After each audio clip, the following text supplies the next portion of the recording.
Now the big question is, if you were to die today, 1 year from now, how would you want to live your life and how would you want to be remembered?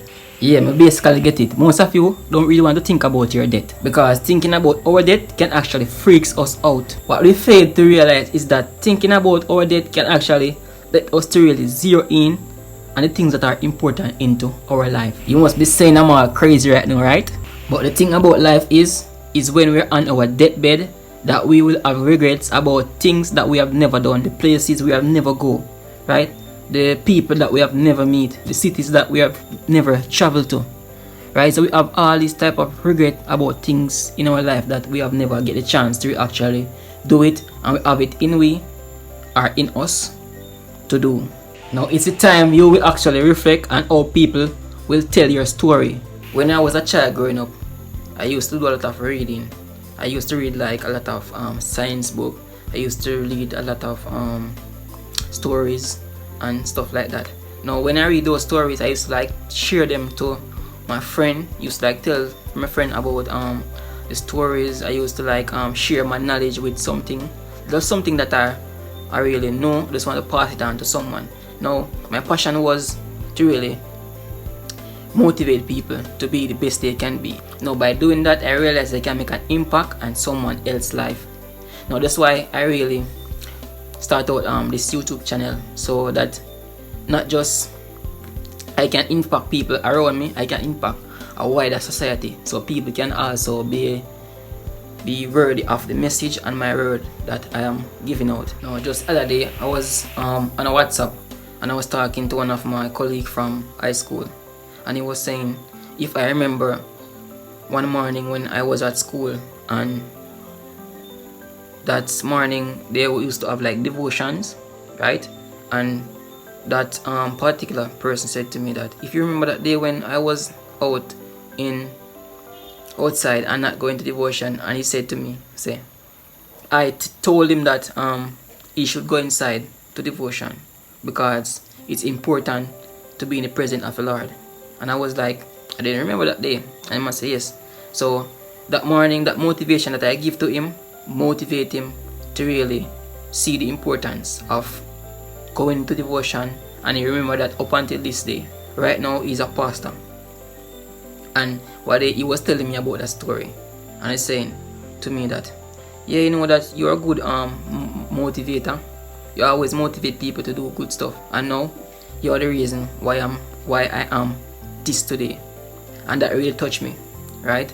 When he said that to me, right, it really touched me to really put out more energy into touching other people's life, right?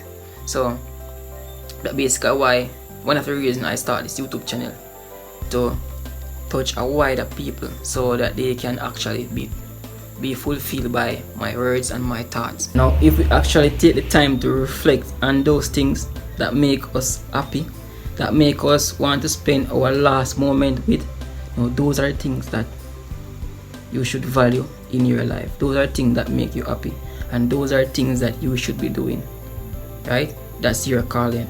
Because many times we think about profession as a career, where we might go into a specific profession which we don't actually like. So it's like each morning when we wake up to go to work, it's a burden on ourselves.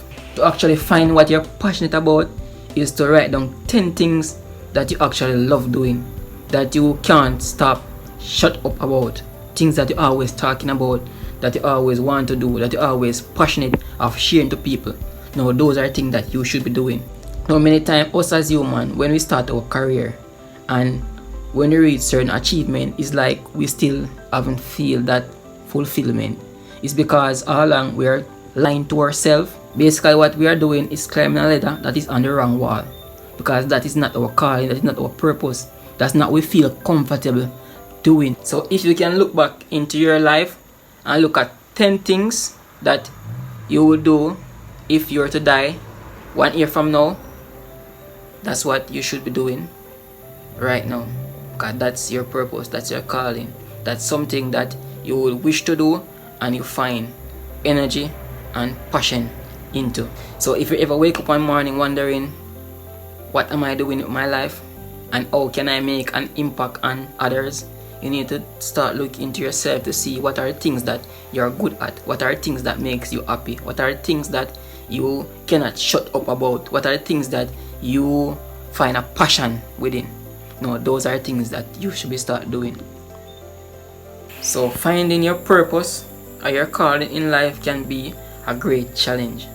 But if you just sit and reflect on your life and to see the things that are important, are the things that you value most in your life, that is what you should be doing. Yes guys, you have come to the end of this video. So all I want you to do is to subscribe to my channel if you haven't already. Click the notification bell so you get notified whenever I post a video. See you in the next one. Peace out.